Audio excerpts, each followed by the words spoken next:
Hello tout le monde, je vous retrouve ce soir pour débriefer la première étape du Critérium du Dauphiné, course par étape de 8 jours et ultime course préparatoire au Tour de France pour bon nombre de coureurs. Si je fais une présentation très rapide de ce Dauphiné, côté start list, premier point, elle est exceptionnelle. Elle est exceptionnelle. On va évidemment citer la présence des trois monstres sacrés du peloton, les trois favoris du prochain Tour de France, Remco Evenepoel, Jonas Vingegaard et Tadej Pogacar, mais sont également présents Florian Lipowitz, Matteo Jorgensen, Carlos Rodriguez, Ben Illy, Enric Mas et j'en passe. Dans un autre registre, Mathieu Van Der Poel et Jonathan Milan. Côté français, on gardera bien évidemment un œil sur Lenny Martinez, Paul Sexas, Valentin Paré-Peintre, mais aussi et surtout Romain Bardet, dont c'est la dernière course professionnelle avant une retraite plus que méritée. Tout ça, c'est pour les gros noms, bien sûr, et encore, j'ai pas fait le tour, mais pas d'inquiétude. On reviendra sur l'ensemble de ces coureurs tout au long de la semaine. Bien, ça c'était pour la start list. Côté parcours, ce Dauphiné est factuellement difficile, mais pas par l'avalanche de haute montagne, mais plus par l'avalanche de terrain accidenté, voire très accidenté. C'est un Dauphiné hyper casse-pattes, pas très à l'avantage des sprinters, voire pas du tout, et un petit peu plus à l'avantage des punchers. Au-delà de ça, on aura un chrono individuel sur la quatrième étape de mercredi et deux, voire trois dernières étapes un peu plus à l'avantage des grimpeurs. Je parle là des étapes 6, 7 et 8 de vendredi, samedi et dimanche prochain. Ok, ça c'était pour la très brève avant-course que je n'ai pas pu vous faire hier du Dauphiné. On peut donc passer au débrief de la première étape qui s'est courue tout à l'heure. Les coureurs sont arrivés un tout petit peu avant 15h. Donc, les gars, aujourd'hui, devaient parcourir 190 km de Domérat à Montluçon. Le parcours était bien punchy et surtout très retors dans le final. 2 tours et demi de circuit autour de Montluçon.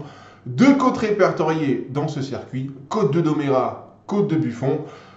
De quoi avoir une course propice aux attaques. Encore fallait-il avoir les jambes pour contenir un peloton groupé dans ce final.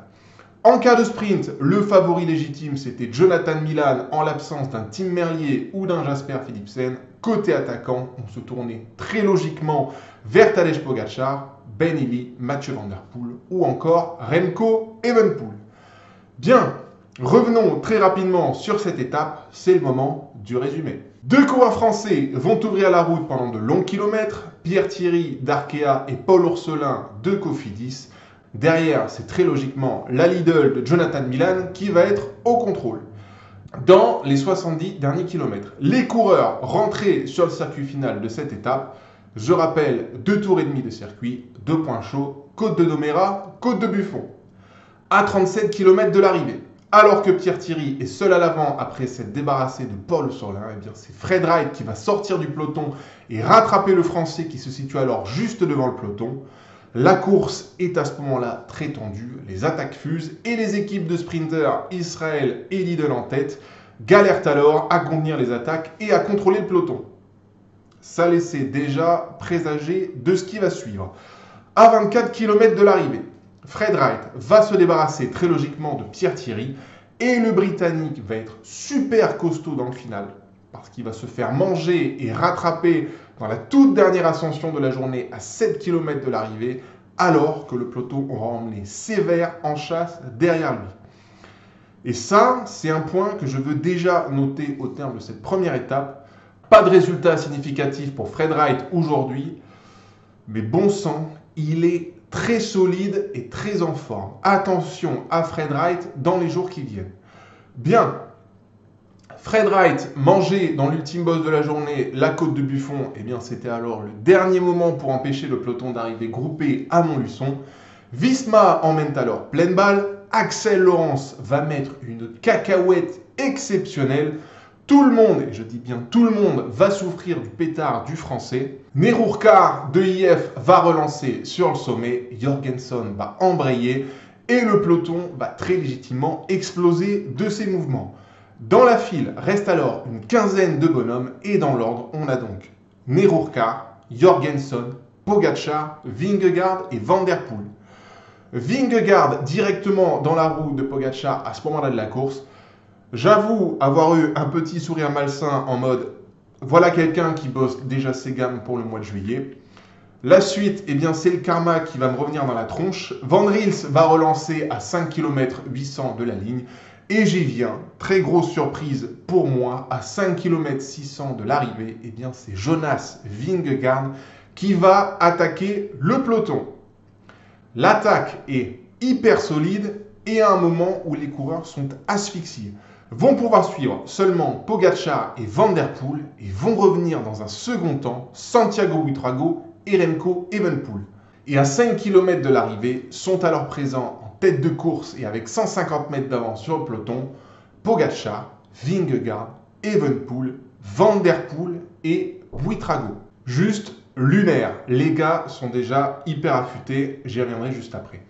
Dans les 5 derniers kilomètres, la collaboration va être correcte à l'avant, même si Vingegaard et Buitrago filoutent un tout petit peu. Le peloton, lui, ne va pas lâcher le morceau et dans le dernier kilomètre, le peloton est toujours à 100 mètres des 5 ovnis de devant. Israël va lancer Jake Stewart dans les 500 derniers mètres. Les sprinteurs reviennent alors comme des balles sur les 5 de devant, mais c'est trop tard. Buitrago et Van der Poel lancent de loin et se transforment alors en rampe de lancement idéale pour Poggi et Vingo. Le Slovène et le Danois finissent full gas jusqu'à la ligne et sur cette première étape du Dauphiné, déjà, Pogačar s'impose devant Jonas Vingegaard et Mathieu Van der Poel. Podium de malade sur une étape, il faut le dire, qui n'était pas spécialement propice à ce type d'explication. Evenepoel est 4e, Jake Stewart 5e, derrière c'est le défilé des Français. Page, Tronchon, Venturini, Thomas, Penouette et Janière trustent les places de 6 à 11. Le podium de l'étape, c'est le podium du général. Je passe. Et je passe au débrief de cette première étape. Première chose, Van der Poel était sur le papier l'homme le plus rapide des 5 à l'avant. Dans le dernier kilomètre, il aurait dû taper Pogačar et Vingegaard. Maintenant, il y a quand même 3 choses à dire à l'endroit du néerlandais. Premier point, la course a été extrêmement dure dans les 50 derniers kilomètres. Et il n'est pas à écarter que Mathieu a un petit peu souffert de cette allure très rapide dans les derniers kilomètres et que ça lui est resté un petit peu en travers au moment de lancer le sprint. Deuxième point qu'on peut dire sur le final de Van der Poel, c'est qu'il aura lancé de trop loin, mais certainement aussi parce que derrière, dans le peloton, ça revenait extrêmement fort sur les 5 de devant. Et dernier point, et non des moindres, Van der Poel ne m'a pas complètement donné l'impression d'être déjà bien, voire très bien physiquement. Il n'était pas hyper affûté. Moi, je trouve qu'il est encore un petit peu lourd en ce mois de juin. Il y a du temps, bien sûr, pour s'affûter. Et puisqu'on parle d'affûtage, on peut quand même constater que si Van der Poel est bien, mais pas exceptionnel, eh ben, c'est tout le contraire des 3 autres larrons qui l'accompagnaient à l'arrivée. Et ça, c'est un point très notable de cette journée.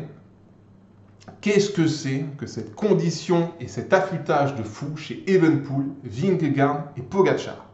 Encore une fois, ça pour moi, c'est le très gros point de cette journée.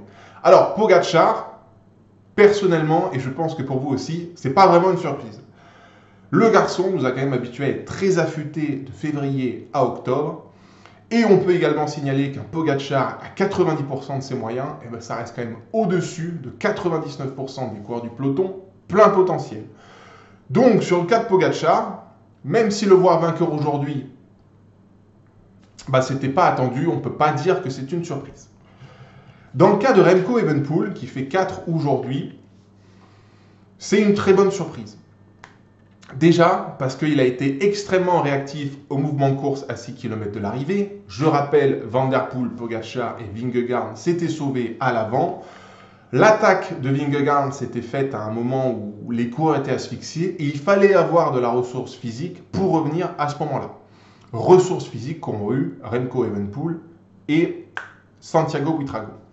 Deuxième point, et ça c'est quelque chose qui va bien dans le sens de Remco et qui explique sa performance du jour, c'est que le profil et les 50 derniers kilomètres de la journée lui convenaient très bien. On est sur un parcours un petit peu en dents de scie, il y a quelques relances, si Remco évolue à l'avant du peloton, eh bien on sait que ce genre de parcours un petit peu casse-pattes, c'est totalement à son avantage. Donc on ne va pas tirer de conclusion trop hâtive de la condition de Remco. Il est bien, on sent que c'est un mec qui a bien travaillé sur le mois de mai. Mais encore une fois, on va juger véritablement sa condition mercredi, où il sera le favori du chrono. Et surtout, le week-end prochain, où normalement, sur des étapes un peu plus estampillées grimpeurs, il devrait être un cran en dessous d'un Vingegaard ou d'un Pogačar qui ont très bien répondu aujourd'hui. Personnellement, ce que j'attends de la semaine d'Evenepoel, c'est de le voir gagner le chrono mercredi. Ça, pour moi, ça devrait être une évidence. Quoique, on verra comment ça se passe. Et le voir un peu plus en retrait samedi et dimanche, peut-être un petit peu à l'image de l'an dernier ou de ce qu'on a vu sur le Tour de Romandie fin avril, voir un Remco un petit peu plus en retrait. Du moment que les qualités de rouleur répondent présent et qu'il n'est pas trop à la ramasse en haute montagne, je ne me fais pas de soucis pour Remco. En tout cas, aujourd'hui, très belle performance. Et après Pogačar et Evenepoel, il faut quand même revenir sur l'attitude de Vingegaard dans ses derniers kilomètres. Et il faut le dire, si pour moi les performances d'Evenepoel et Pogačar ne sont pas véritablement des surprises aujourd'hui, dans le cas de Vingegaard, j'étais loin, mais alors très loin de m'attendre à ça. Alors, pourquoi ? Je ne reviens pas sur le début de saison de Vingegaard qui est correct, grand maximum. Je trouve que c'est hors propos. On va rappeler qu'il n'y avait pas eu de stage pour Vingegaard cet hiver, qu'il y avait eu une mauvaise chute à Paris-Nice. C'est vrai que fin mars, j'étais quand même relativement inquiet de l'attitude et des performances de Vingegaard.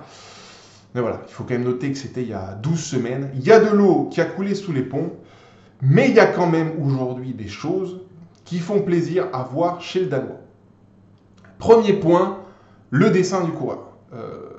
Alors, je ne sais pas quel est le poids de Vingegaard au départ de ce Dauphiné, mais lorsque je regarde le Danois, je trouve qu'il est très maigre, extrêmement affûté, et on sent vraiment que le garçon a énormément bossé ces dernières semaines. Ça fait peu de doute. Alors, qu'il soit bon physiquement aujourd'hui, c'est rassurant, c'est dans la norme de Vingegaard, j'ai envie de vous dire. Par contre, là-dedans, et c'est surtout ça qui est marquant aujourd'hui, eh bien ça m'a énormément surpris et c'est mon deuxième point. Le deuxième point, c'est qu'au terme de cette première étape, il faut noter que c'est Jonas Vingegaard qui a été l'élément déclencheur du mouvement gagnant à 6 km de l'arrivée. Sur un terrain, déjà, qui ne lui convient pas particulièrement, et surtout sur un terrain où Jonas Vingegaard, historiquement, ne nous a jamais habitués à attaquer. La norme de Jonas Vingegaard sur une étape comme celle-ci, historiquement, ça aurait dû être « je lâche pas la roue de Pogačar parce que je me dis que le Slovène va attaquer, je dis non quand Pogačar me demande de collaborer, et dans le final de l'étape, je vais faire entre 10 et 15 de l'étape sans forcer le talent dans les 150 derniers mètres. » Ça, c'est pour moi la norme de Vingegaard sur une étape comme on l'a eu aujourd'hui. Et ça, je trouve que c'est un élément capital de cette journée. Vingegaard aura fait du Pogačar sur un terrain où Vingegaard nous a toujours habitués à faire du Vingegaard. J'attends et je vois ce qui se passe. Quoi qu'il en soit, je ne lâche pas la roue de Pogačar. Et ça signifie deux choses. Premier point, il est en forme physiquement. Pas véritablement une surprise. En revanche, le gars a faim. Le gars a la dalle. Et là-dedans, dans la tête, il y a de l'envie. Et le contraste est quand même très saisissant comparativement au mois de mars. Ça, c'était pour le deuxième point, qui est pour moi le plus crucial de cette journée. Et le troisième et dernier point, qui est un petit peu plus mineur, je ne vais pas tirer de conclusion de ça, mais je trouve que c'est quand même notable au terme du sprint qu'on a eu aujourd'hui. Si la ligne d'arrivée avait été 10 mètres plus loin, eh ben je me dis que Vingegaard aurait peut-être sauté au sprint Tadej Pogačar. Et ça, c'est un constat qui répond un petit peu de tout ce qu'on a dit avant. Il y avait encore, après l'arrivée, je trouve, pas mal de carburant chez Jonas Vingegaard. Donc, au terme de cette journée, pour moi, je trouve désormais véritablement que tous les feux sont au vert pour Jonas et que ça promet pour la semaine qui vient. Alors, encore une fois, et je me répète, pas d'emballage. Ce n'est qu'une étape du Dauphiné à un mois du Tour de France. Donc pas de conclusion hâtive, mais sur la première étape du Dauphiné, factuellement, Pogačar, Vingegaard et Evenepoel ont extrêmement bien bossé au mois de mai et ça promet pour la suite. Ça promet pour la suite et ça craint pour leur adversaire. Voilà comment on peut résumer cette journée. Quoi qu'il en soit, affaire à suivre et affaire à suivre dans les prochains jours. Et puisque je vous parle des prochains jours, on va se parler de l'étape de demain. 204 km pour rejoindre Issoire. Il y aura un tout petit peu plus de dénivelé et de distance qu'aujourd'hui. Niveau dénivelé, hein, si on compare aujourd'hui et demain, aujourd'hui on avait 2200 mètres de dénivelé positif, demain on aura 2800 mètres de déclivité positive. C'est plus dur, c'est vrai, mais le final, je trouve, est moins tournoyant et moins punchy qu'aujourd'hui. Alors je me dis que demain, en direction d'Issoire, on devrait avoir une première explication entre sprinters. Probablement la dernière aussi. Jonathan Milan, dans ces conditions, devrait faire encore figure d'épouvantail. Jake Stewart d'Israël et Fred Wright de Bahreïn sont bien en jambes également. Attention à ne pas écarter Fred Wright en cas de sprint. Le Britannique va très vite. On voit ce que ça donne demain. Charge à Lidl de contenir les échappées et les fugues dans le final. Facile à dire, mais très difficile à appliquer. On s'en parle demain. Prenez soin de vous. Une très bonne soirée. Et à demain. Bye bye.